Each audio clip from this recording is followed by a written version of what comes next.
그래서 예수님께서 자기에 관한 아버지의 말씀을 교훈으로 아버지께서 율법과 선지자로 뭘 말씀하셨는지 그 말씀을 교훈하신 말씀이 뭐다? 산상수훈이다. 예. 파수꾼의 나팔소리. 산상수훈은 무엇을 교훈하는가? 예, 이런 주제로 말씀을 듣도록 하겠습니다. 자, 산상수훈은 마태복음 5장인데 3장부터 이제 시작합니다. 누가복음에서는 이제 6장에서 시작돼요. 6장에서부터 7, 8장, 9, 11장까지 쭉 산상수훈이 이제 다양하게 누가복음에는 이제 설명하고 있고 마태복음은 5장, 6장, 7장으로 설명하고 있어요. 팔복의 성도를 먼저 말씀하셨죠. 영이 가난한 자는 복이 있다. 천국이 저희 것입니다. 애통하는 자는 복이 있다. 저희가 위로를 받을 것이며. 네. 이렇게 시작하셔서 의에 줄이고 목마른 자는 복이 있다. 그리고 의를 위해 핍박받는 자는 복이 있다. 이렇게 팔복의 성도를 이제 말씀하시고 이어서 산상수훈의 교훈이 되는데 그 시작과 끝이 뭐냐 이거예요. 예, 팔복. 이 세상과 구별된 영으로 난 영이 누구예요? 팔복의 첫 메시지. 마태복음 5장 3절. 영이 가난한 자는 복이 있다. 한글 성경에는 심령이 가난한 자는 복이 있다니 심령이라는 말이 굉장히 어려워요. 그런데 원래는 헌유마 영이 가난한 자는 복이 있다는 거예요. 누가 영이 가난한 자예요? 이렇게 물으면 뜬금없는 질문이고 또 사실은 제대로 된 질문인데 이걸 대답을 못하는 거야. 영이 가난한 자는 복이 있다. 누굽니까? 육으로 난 자는 육이요 영으로 난 자는 영이다. 다시 말해서 육으로 난 자는 영이 가난하지도 못하고 그대로 육인 거예요. 그러니까 영이 가난한 자 복이 있다 했을 때 영이 가난한 자가 누구다? 물과 성령과 물과 그 피로 침례를 받아. 그래서 성령으로 거듭난 자가 누구다? 영이 가난한 자잖아요. 영이 충만하든 영이 가난한 자든 상관없이 영이 가난한 자는 복이 있다 할 때 그 영이 가난한 자는 누구냐? 성령으로 난 영이란 말이에요. 이렇게 시작하는 거예요. 알고 보면 그런 겁니다. 자, 그렇게 해서 성령으로 난, 육으로 난 자는 육이고 육으로 난 자가 예수 그리스도를 믿음으로 침례를 받고 성령으로 거듭난 자에 대한 교훈이 산상수훈이에요. 그 영으로 난 자가 누구예요? 성도들이고 성도들의 공동체가 교회잖아요. 네, 이렇게 되는 겁니다. 자, 이렇게 해서 영이 가난한 자 복이 있다. 성령으로 난 영들의 공동체의 성도들이 어떤 정체성을 하고 있는지 어떤 품성을 하고 있는지를 말씀하시고 난 다음에 너희는 세상의 소금이라 세상의 빛이라. 예, 영으로 났기 때문에 육으로 난 자에서 영으로 거듭났기 때문에 구별됐기 때문에 세상을 향하여 하나님의 정은을 가지고 있는 소금이고 세상을 향하여 생명의 빛을 전하니 세상의 빛이라는 거야. 자, 이렇게 세상의 소금과 세상의 빛, 세상에 구별된 성도들을 말씀하시고 난 다음에 산상수훈의 교훈과 끝이 무엇인가? 율법과 선지자인 거예요. 마태복음 5장 17절이야. 내가 율법이나 선지자나 폐하러 온 줄 생각하지 말라. 폐하러 온 것이 아니요 완전하게 하려 함이로다. 진실로 너에게 이르노니 천지가 없어지기 전에는 율법의 1.1획도 결코 없어지지 아니하고 다 이루리라. 자, 이렇게 시작한 거예요. 그럼 결론이 뭐예요? 마가복음 7장 12절. 그러므로 지금까지 계속 뭘 말씀하셨다? 율법과 선지자로 누구에 대해 하신 말씀이다? 자기에 대한 말씀. 쭉 설명하시고 난 다음에 그러므로 무엇이든지 남에게 대접을 받고자 하는 대로 너희도 남을 대접해라. 이것이 율법이요 선지자니라. 이렇게 되는 거야. 예. 좁은 문으로 들어가라. 멸망으로 인도하는 문은 크고 그 길이 넓고 거리로 들어가는 자가 많고. 좋은 나무 아름다운 열매, 못된 나무 나쁜 열매. 반석 위에 집을 짓는 자, 모래에 집을 짓는 자. 율법과 선지자의 교훈을 따라서 좁은 길을 갔느냐, 세상의 소금과 빛으로서 세상과 구별된 삶을 살았느냐 아니냐. 이렇게 나머지는 이 7장 13절 이하는 심판에 대한 말씀인 거야. 그래서 결론이 바로 이것이 율법이요 선지자니라는 거예요. 그래서 산상수훈은 뭘 설명하신 거다? 하나님이 모세로 율법을 말씀하시고 시대마다 이스라엘의 선지자들로 뭘 말씀하셨다? 예수 그리스도로 영이 가난한 자, 팔복의 사람들로 교회를 세우셔서 교회가 세워진 거예요. 그럼 뭐가 이루어진 거예요? 하나님의 나라가 이루어진 거죠. 그래서 너희는 이렇게 기도하라 하면서 아버지의 이름이 거룩히 여김을 받으시오며 나라에 임하시며 하나님 나라가 임하시며 그러면서 너희는 먼저 그의 나라와 의를 구하라 그랬잖아요. 그걸 다 무엇으로 공동체가 이루어진다? 율법과 선지자의 증거하는 예수 그리스도로. 이래서 율법과 선지자의 의미가 뭔지 교훈하신 말씀이 산상수훈이란 말이에요. 그냥 율법과 선지자 빼면 아무것도 없는 거야. 이렇게 되는 겁니다. 예.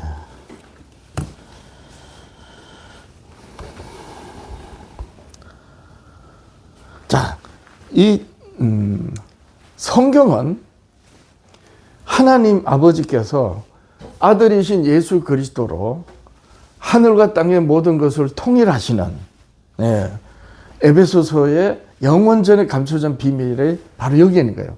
하늘과 땅의 모든 걸 통일하시는 구속의 경륜, 에베소서 3장 9절에서는 비밀의 경륜이라 그랬어요. 구속의 경륜에 대한 계시와 예언과 성취에 대한 기록이 성경이에요. 성경은 뭘 기록했다? 하나님이 아들이신 예수 그리스도로 마귀 사탄으로부터 어긋난 하나님의 창조 세계가 어긋나면서 하나님이 비웃음을 당하게 된 거잖아요. 그런 모든 잘못된 어긋난 것들을 그리스도로 통일하시는 그 비밀의 경륜, 구속의 경륜에 대한 계시와 예언과 성취의 기록이 성경이란 말이에요. 그래서 핵심이 그럼 뭐냐?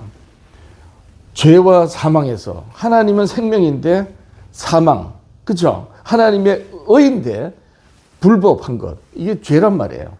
그렇게 해서 하나님을 대적하여 하나님께서 끊어져 결국 죽어 없어지고 마는 것에서 예수 그리스도로 구원, 이것이 성경이 증거하는 핵심이에요.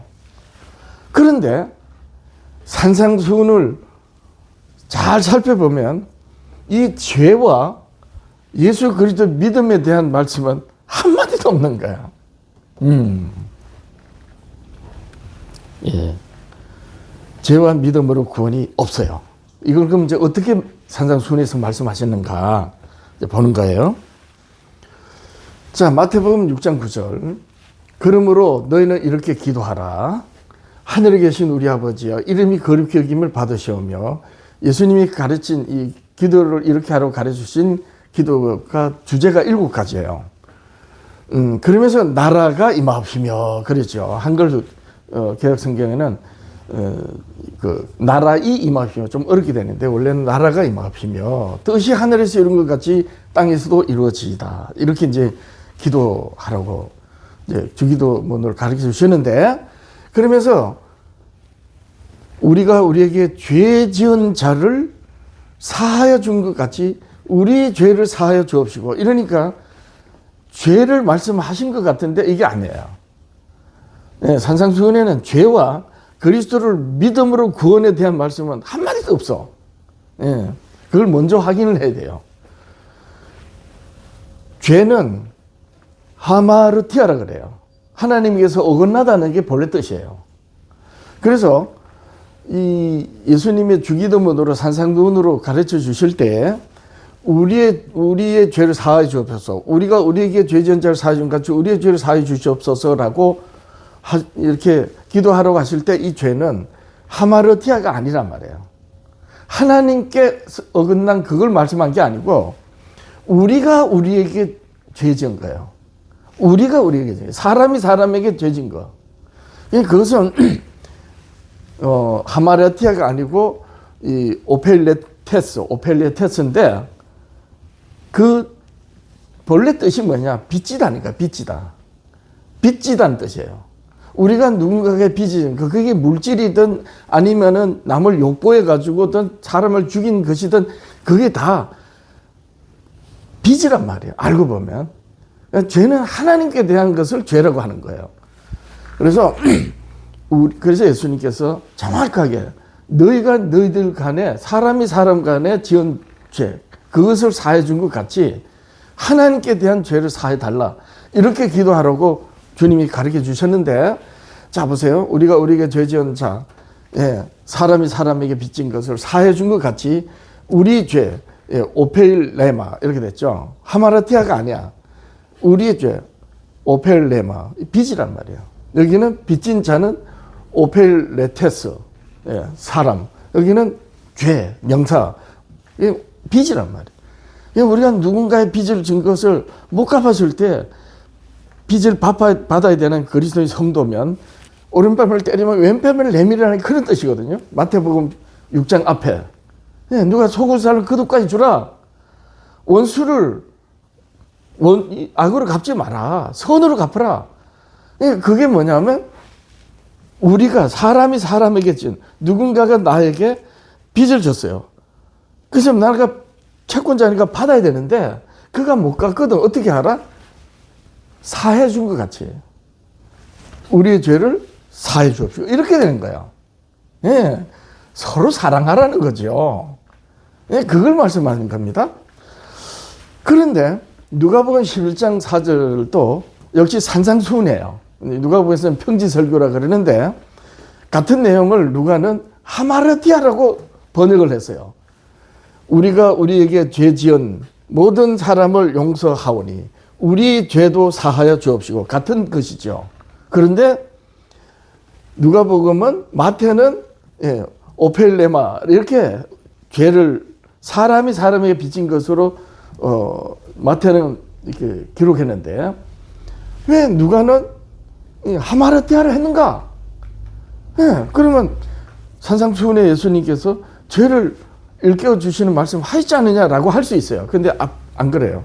잘 보면 누가복음 11장 4절에 우리가 우리에게 죄 지은 할 때 이 죄가 바로 오페일로예요. 오페일로 모든 사람을 용서하오니 우리 죄도 이렇게 사람과 사람과 간의 죄를 누가는 아주 더 분명히 그것이 죄다라고 강조한 것이지 실제는 직접적으로 죄를 말씀하시지 않으셨다. 산상수훈으로. 너무나도 중요한 죄와 사망을 이기시는 예수님이 그 십자가 희생을 믿음으로인데 죄와 사망과 예수님 믿음 구원에 대해서는 예수님이 산상수훈으로 직접 말씀하시지 않으셨다.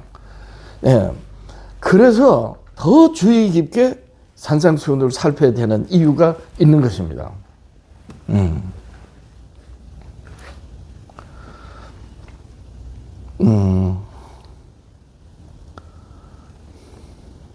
자, 예수님의 이 산상수훈을 바르게 이해하기 위해서는 성경이 뭘 말씀하고 있는가에 대해서 먼저 정의를 해야 돼요. 왜냐하면 율법과 선지자를 1.1의 다 이루신다. 산상수훈의 교훈의 시작이잖아요. 그 끝이 아까 뭐라 그랬어요?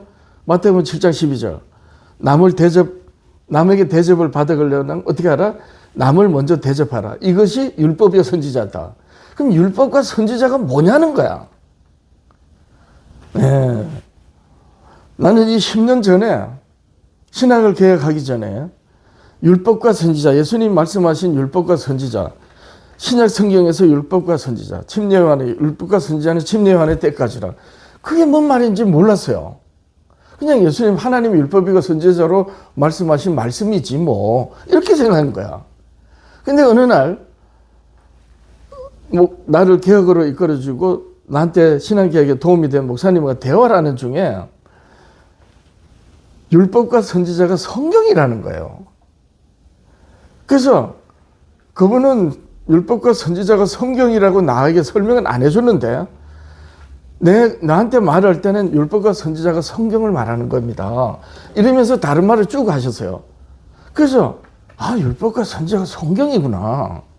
그럼 그 말씀이 어디 있지? 이제 찾아본 거예요. 그리고 난 다음에 알게 된 거예요. 왜 구약 성경에 모세 율법과 선지자의 글이 하나님의 복음인지, 왜 성경, 예수님이 말씀하신 성경이 구약 성경을 가리키고 구약 성경의 율법과 선지자의 기록이 뭐예요? 성경이잖아요. 알게 된 거예요. 그래서 이제 보면 보세요. 아까 산상수훈의 교훈의 시작과 끝이 뭐라 그랬어요? 율법과 선지자라 그랬죠. 율법과 선지자로 천지가 이제 뭐라 그러냐 다 이루리라. 1.1에 이르러 다 이루리라. 그리고 이것이 율법이요 선지자니라. 그럼 율법과 선지자가 뭔지 이제 봅니다. 과연 성경인지 보는 거예요.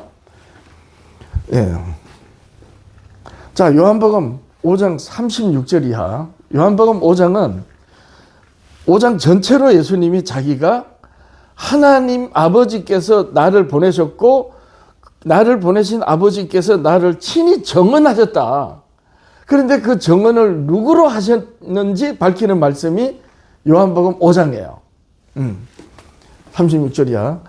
내게는 요한의 증거보다 침례 요한의 증거보다 더 큰 증거가 있으니 아버지께서 내게 주사 이루게 하시는 역사 끝마치게 하는 일들 곧 내가 하는 그 역사가 아버지께서 나를 보내신 것을 나를 위하여 정언하는 것이요.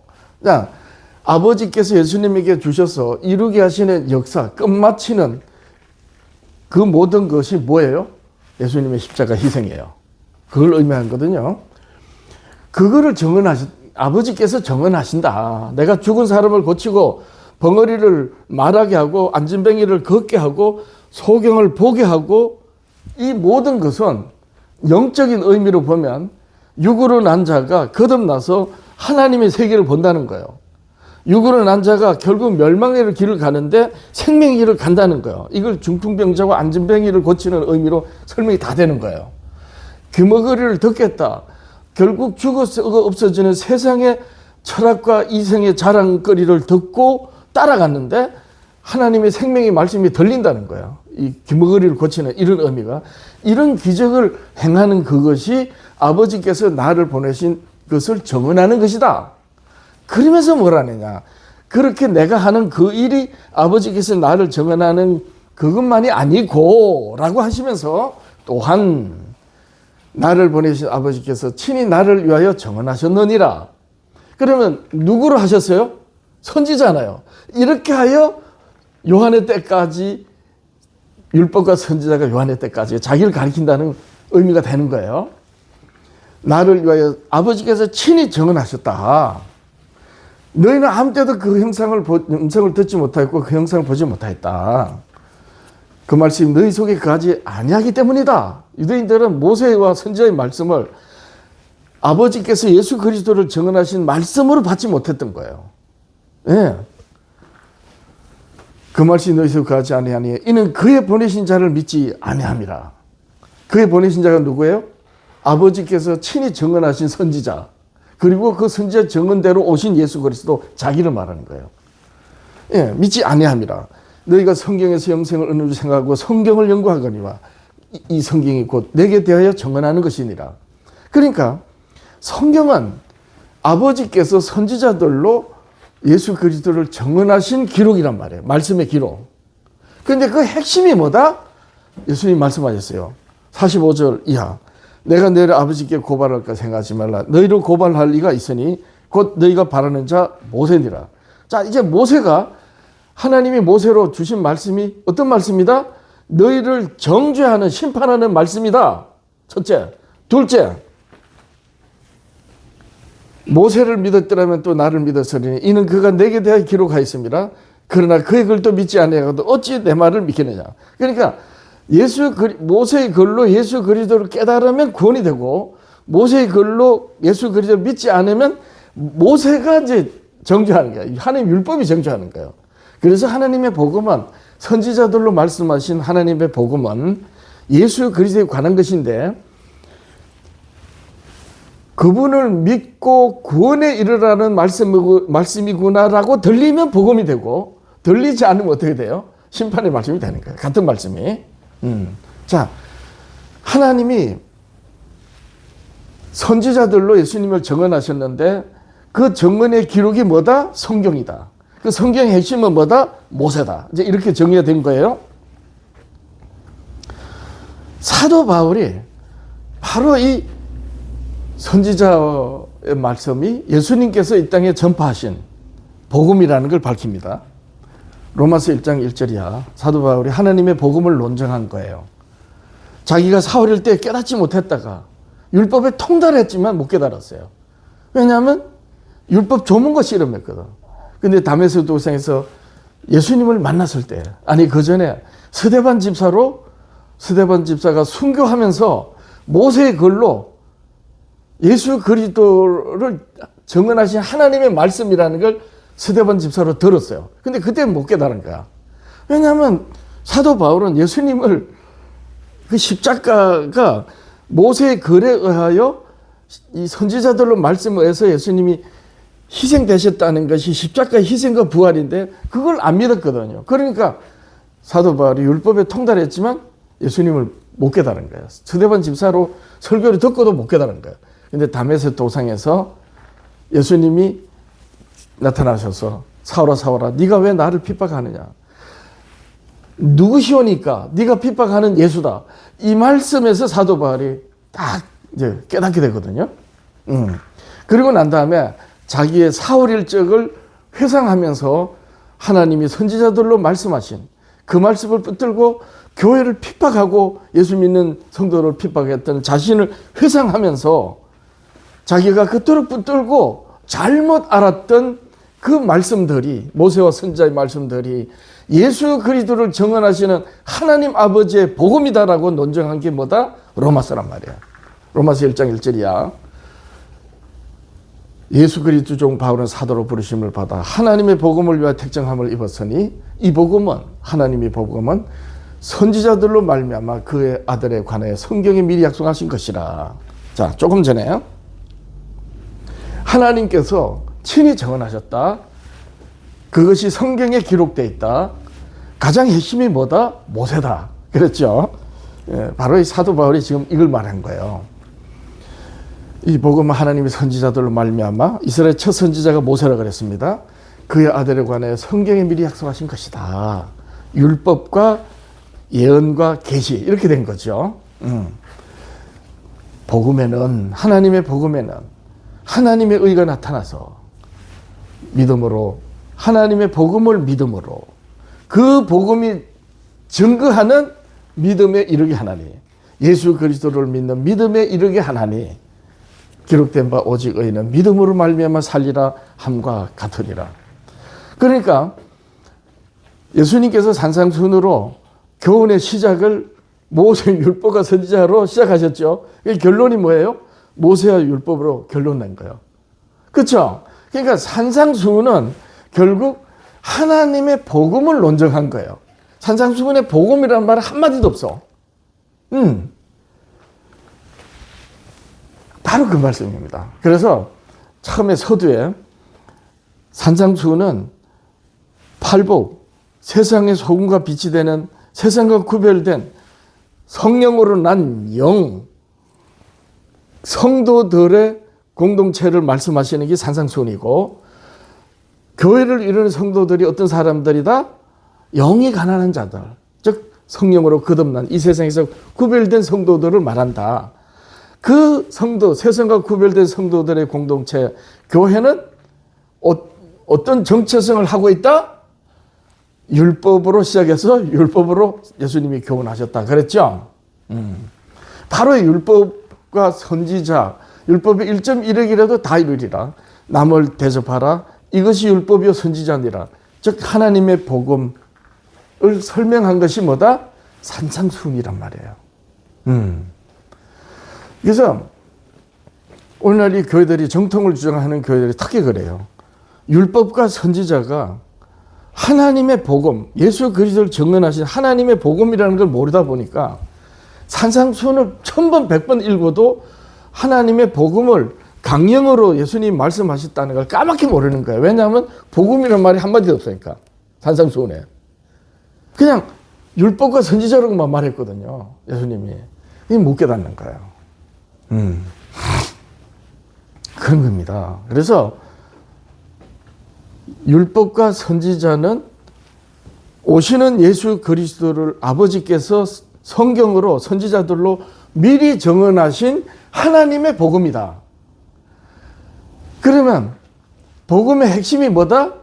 모세의 글이. 모세의 글을 믿었더니 나를 믿었으니 그는 곧 내게 대하여 기록하여 있습니다. 그러니까 율법과 선지자의 핵심이 율법이에요. 왜 그런가? 모세 이후에 이스라엘 선지자들은 전부 하나님의 율법을 가지고 이스라엘을 인도한 거예요. 가나안 땅으로 모세가 인도하고 가나안 땅에 들어가서는 여호수아를 비롯해서 시대마다 예수님이 오실 때까지 선지자들로 이스라엘을 하나님께서 지키셨는데 그 모세로 선지자들로 말씀하신 이스라엘을 인도한 예수님 오실 때까지 끝까지 하나님이 지키신 그 선지자들로 지키신 말씀의 핵심이 뭐다? 율법이란 말이에요. 예언과 계시는 그 다음이에요. 예. 예언과 계시는 미래에 대한 거란 말이에요. 이스라엘, 가나안 젖과 꿀이 흐르는 땅에서 사는 이스라엘에게 예언과 계시는 뭐다? 미래에 대한 거예요. 그러면 젖과 꿀이 흐르는 땅에서 사는 이스라엘의 시대마다 현재는 어떤 말씀으로 살아요? 율법으로. 그래서 모세와 선지자 하면 같은 의미가 되는 거예요. 모세도 하나님이 모세로 율법을 말씀하셨고 예언과 계시를 하시고 모세 이후의 선지자들은 모세 율법으로 이스라엘을 이끌어 가시면서 예언과 계시를 한 거예요. 그래서 모세와 선지자는 같은 의미고 율법과 선지자도 같은 의미가 되는 거예요. 이걸 한마디로 줄인 뭐다? 하나님의 복음인 거예요. 따라서 성경이 말하는 복음의 다른 말이 뭐예요? 성경의 다른 말, 성경에 예수님이 말씀하신 천국 복음, 전파하신 천국 복음, 이 복음의 다른 말이 뭐예요? 율법이란 말이에요. 이렇게 되는 거예요. 그러니까 다만 율법과 선지자, 율법은 복음으로 일컬어지지 않았을 뿐이에요. 복음으로 율법과 선지자, 그 모세의 글이 복음으로 일컬어지려면 어떻게 돼요? 어떻게 일컬어져요? 복음이라고?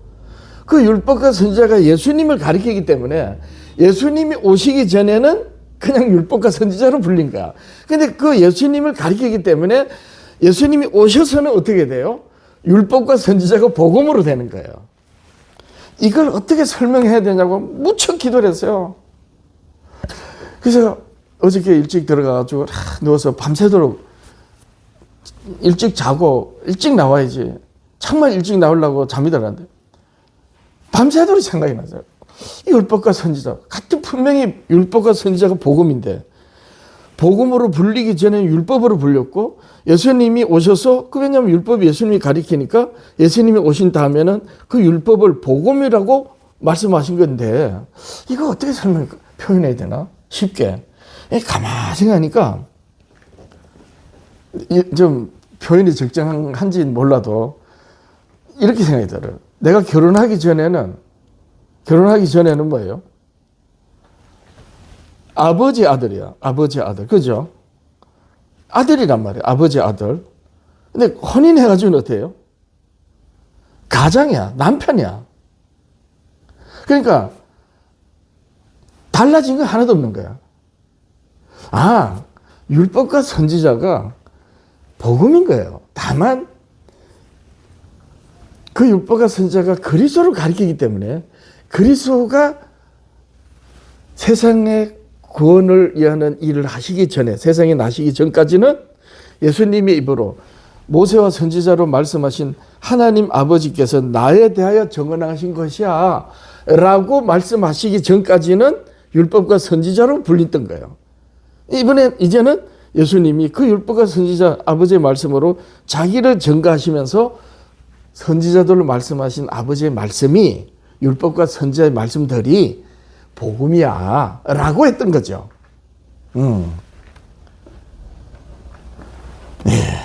참 정통을 주장하는 교회를 향해서 특별히 선교를 목적으로 하나님이 나를 부르셨구나 이런 어떤 소명의식에 따른 그 사명감 때문에 이 깨달은 바 율법을 다 버리고 등한히 하는 저 교회들을 향해서 어떻게 그들의 귀에 들릴 수 있도록 말을 할까? 어떻게 표현을 하면 아 그렇구나 라고 그들의 귀에 마음에 들릴 수 있을까? 율법은 말하면 율법주의자요. 율법은 지나간 이스라엘 시대 하나님의 법이었고 이제는 은혜 시대이기 때문에 복음이다. 이렇게 아주 완전히 그냥 프리즘화된 이런 교회를 향해서 어떻게 말을 해야 그들이 복음을 율법으로 증거되는 예수 그리스도에 관한 말씀이 복음이라는 걸 받아들일까? 그래서 지금 산상수훈을 그렇게 해서 들어본 겁니다. 자, 조금만 더 할까요? 자, 그래서 성경. 너희가 성경에서 영생을 얻는 생각하고 성경을 연구하거니와 이 성경이 곧 내게 대하여 정언하는 것이라. 근데 그 성경이 어떤 기록이다? 아버지께서 친히 나를 위하여 정언하신 기록이다. 그 핵심이 뭐다? 모세의 글이다. 그래서 사도 바울이 하나님의 복음은 그의 아들에 관해 성경이 미리 약속하신 것이다. 이렇게 말했던 거예요. 그래서 율법과 선지자는 하나님의 복음이었던 거예요. 다만 예수님 오시기 전에 다르게 불려졌던 것이지요. 자, 그래서 예수님께서 하나님 아버지께서 모세와 선지자들로 자기에 관하여 정언하셨기 때문에 1.1억이라도 다 이루셔야지 어떻게 해야 돼요? 자기가 그리스도인 것이 밝혀지는 거죠. 그래서 예수님이 제자들에게 율법과 선지자의 글로 자기를 가르치셨지만 제자들이 끝내 못 깨달았어요. 원인이 뭐라 그랬어요? 1.1억이라도 다 이루셔야 되는데 제자들에게 말씀하실 때는 아직 1.1억이 다 안 이루어졌죠. 다 안 이루어진 1.1억이 뭐예요? 십자가잖아요. 십자가. 예수님이 십자가에 희생되시고 부활하시기 전이기 때문에 아무리 말씀하셔도 이스라엘 백성들과 제자들이 알 수가 없는 거예요. 이렇게 되는 거예요. 그래서 내가 율법이나 선지자를 폐하러 줄 생각하지 마라. 폐하는 것이 아니라 완전하게 함이라. 율법의 1.1억이라도 천지가 없어지게 다 이룬다. 그럼 다 이루는 것이 어느 때예요? 십자가 희생과 부활. 그래서 제자들이 예수님이 이 땅에 십자가에 달리시기 전에는 분명히 메시아가 맞고 하나님 보내신 분이 맞는데 결국 잡혀갈 때는 어때요? 다 실망하고 도망가 버리니까요. 왜냐하면 그것이 율법의 1.1억이라도 다 이루는 끝인데 그걸 몰랐단 말이에요.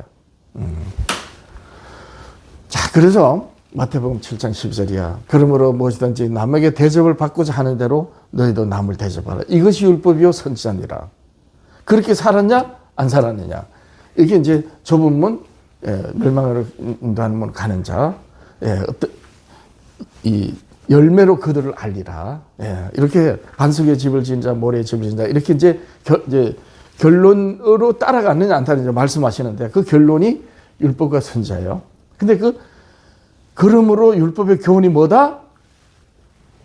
그러므로 무엇이든지 이렇게 남에게 대접했지만 이렇게 대답하면 되죠. 그러므로 예루살렘과 온 유다와 사마리아와 땅끝까지 가서 복음을 전하라. 그 말씀이 뭐예요? 남에게 대접을 받고자 하는데도 너희도 남을 대접하라. 그 말씀이잖아요. 알고 보면 그래. 그런 겁니다. 이제 이것이 율법과 선지자야. 내가 너희를 사랑같이 너희가 서로 사랑하라. 이게 뭐예요? 남을 대접하는 거죠. 남에게 대접을 받고자 하는 그 남을 하나님이라고 하면 어떻게 돼요? 예, 하나님께서 대접을 받고자 하는 대로 너희도 그렇게 하라. 그래서 예수님 주께서 가르친 기도로 우리가 우리에게 빚진 자를 사해 준 것 같이, 예, 우리의 빚을 사하여 주옵소서. 이렇게 기도하라 하셨던 거예요. 예, 그렇게 되는 겁니다. 그래서 결국 율법의 선지자의 남을 대접하라는 말씀을 예수님께서 다른 경우로 이렇게 말씀하셨죠. 새 계명을 너희 주노니 내가 너희를 사랑하지 너희가 서로 사랑하라. 그 말씀이 뭐예요? 예, 같은 의미죠. 그리고 온 율법과 선지자의 강령이 뭐라 그랬어요? 어느 율법사가 선생님 계명 중에 어느 계명이 큽니까? 이렇게 물었을 때 예수님께서 네 마음과 뜻과 목숨을 다하여 하나님을 사랑하라. 이것이 첫째 되는 계명이요. 둘째는 그와 같으니 내 이웃을 내 자신과 같이 사랑하라. 이것이 온 율법과 선지자의 강령이라. 마태복음 22장 35절 이하 나오는 거예요. 그러니까 하나님이 엄히 지킬 것을 명하신 계명 중에 가장 큰 게 뭐다? 하나님을 마음과 뜻과 목숨을 다해 사랑하고 이웃을 내 자신까지 사랑하는 거예요. 그러니까 율법과 선지자, 즉 예수님이 말씀하신 성경과 예수님이 전하신 복음, 모세와 선지자로 말씀하신 예수님을 증거하신 하나님의 복음의 강령이 하나님을 사랑하고 이웃을 사랑하는 거예요. 그런데 나중에는 예수님이 뭐라 그랬냐면 내 이웃을 내 자신과 같이 사랑하라. 이렇게 딱 말씀하신 거예요. 하나님을 사랑하라는 말씀을 아예 빼버리고. 왜 그래요? 하나님을 사랑하는 것은 예수님이 내가 너희를 사랑한 같이 내가 서로 사랑하는 것. 그것이 하나님을 사랑하는 거잖아요. 왜 그래요? 모든 어긋난 것들을 예수 그리스도로 통일하는 거예요. 따라서 내가 너희를 사랑하지 너희가 서로 사랑하면 그리스도가 사랑같이 너희가 서로 사랑하면 그리스도로 통일되는 거잖아요. 그것이 아버지께 영광이 되는 겁니다. 그래서 예수 그리스도의 영광. 예, 이렇게 해서 예수님은 온 율법과 선지자의 강령 두 큰 계명을 말씀하셨지만 나중에는 내 이웃을 내 자신같이 사랑하라 하셨고, 어떻게 사랑하라? 이웃을 내가 너희를 사랑같이 너희가 서로 사랑하라 라고 하셨고, 사도 바울은 살인하지 말라, 간음하지 말라, 도둑질하지 말라, 탐내지 말라 한 것과 그 외에 다른 계명이 있을지라도, 로마서 13장 8절이야 나오네요. 그 외에 다른 계명이 있을지라도 내 이웃을 내 자신과 같이 사랑하라는 말씀 계명 가운데 다 들었느니라. 사랑은 율법의 완성이니라. 이렇게 되는 거죠. 그러니까 내가 너를 사랑하는 같이 사랑하라. 내 이웃을 내 자신과 같이 사랑하라. 율법의 완성, 사랑 다 뭐다? 남에게 대접을 받고 잘해도 너희는 남을 대접하라. 이 말씀 속에 다 들어있는 거예요. 그래서 예수님의 산상수훈이 바로 하나님이 예수 그리스도로 자기를 증언하신 그 하나님의 계명을 설명하신 말씀이에요. 그런 성도들의 공동체가 뭐다? 교회란 말이에요. 그래서 세상과 구별됐기 때문에 영으로 난 영이 가난한 자들이 있죠. 왜냐하면 육체 가운데 영이 있으니까. 그래서 사도 바울은 내 마음의 성령의 생명의 법을 쫓고자 하는데 지체 속에 있는 죄가 왕노릇하여 나는 공고한 자로다 라고 영이 가난한 마음으로 애통하는 이런 사람이 성령으로 난 거듭난 영이잖아요. 그렇기 때문에 너희는 세상의 소금이고 세상의 빛이라. 그러므로 내가 율법과 선지자를 폐하러 온 줄로 생각하지 마라. 다 이루려 함이라. 그러면서 쭉 설명하시고 이것이 율법과 선지자니라. 이렇게 된 겁니다.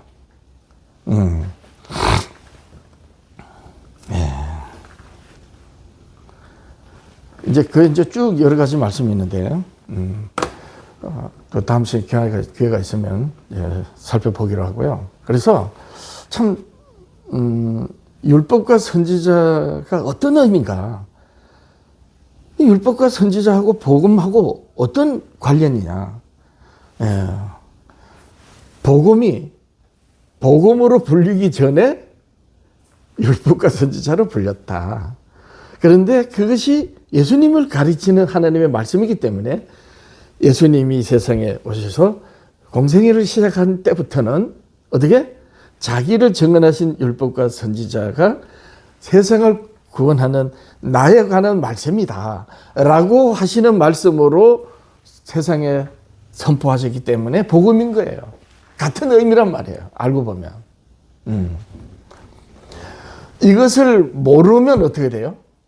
자, 예수 그리스도를 믿습니다. 예, 주는 그리스도시요 살아계신 하나님의 아들이십니다 라고 고백했는데 닭이 울기 전에 그만 부인했어요. 그럼 어떻게 돼야 돼요? 다시 배워야 되잖아요. 자, 이 말씀을 마치면서 질문하는데 잘 생각해 보세요. 베드로가 주는 그리스도시요 살아계신 하나님의 아들이십니다 라고 대답을 했습니다. 근데 예수님께서 그 대답을 듣고 네가 복이 있다, 이를 알게 하시는 하늘에 계신 내 아버지다 칭찬하셨는데, 그러면서 교회로 말씀하셨거든요. 내가 이제 곧 잡혀갈 거다. 이제 잡혀가서 3일 만에 다시 산다. 아, 베드로가 무슨 그런 말씀 하시냐요. 그런 험한 말씀하면 안 됩니다. 사단아, 내 뒤로 물러가라. 금방 칭찬받아 놓고 금방 베드로가 야단 맞거든요. 그러면서 닭 울기 전에 네가 나를 3번 번이라리라. 그렇게 예수님을 옳게 대답을 했는데 그만 실족을 했어요. 그럼 어떻게 돼요? 그 사람은?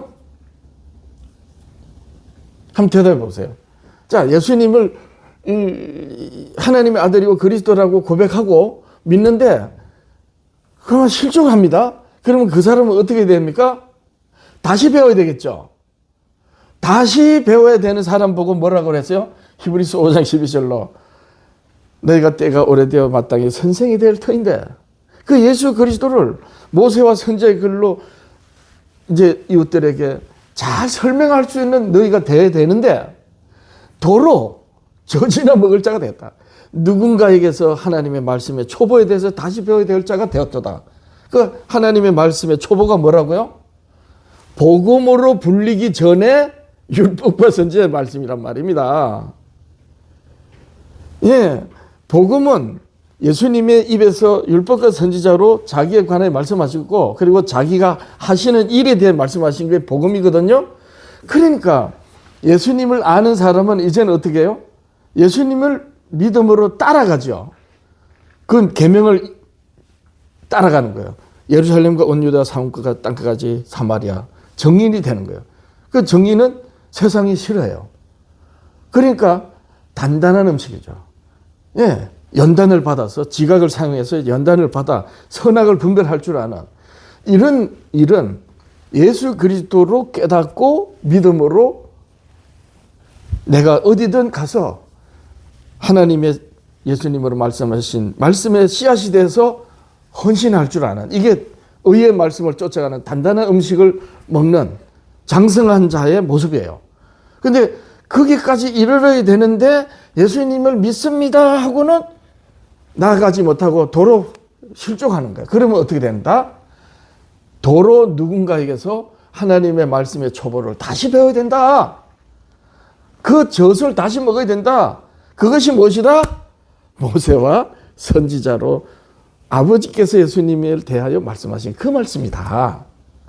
이렇게 정리가 되는 겁니다.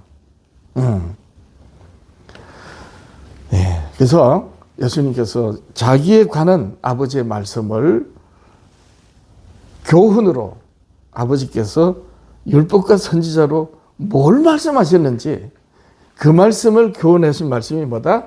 산상수훈이다. 네, 기도하겠습니다. 하나님 아버지 감사합니다.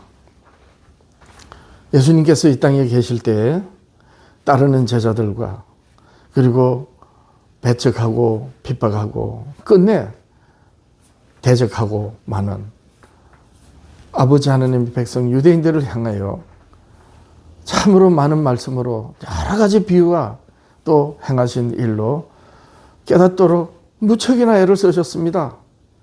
얼마나 애를 쓰셨는지 밤이 맞도록 기도하시고 그렇게 애쓰시면서 마침내 제자들로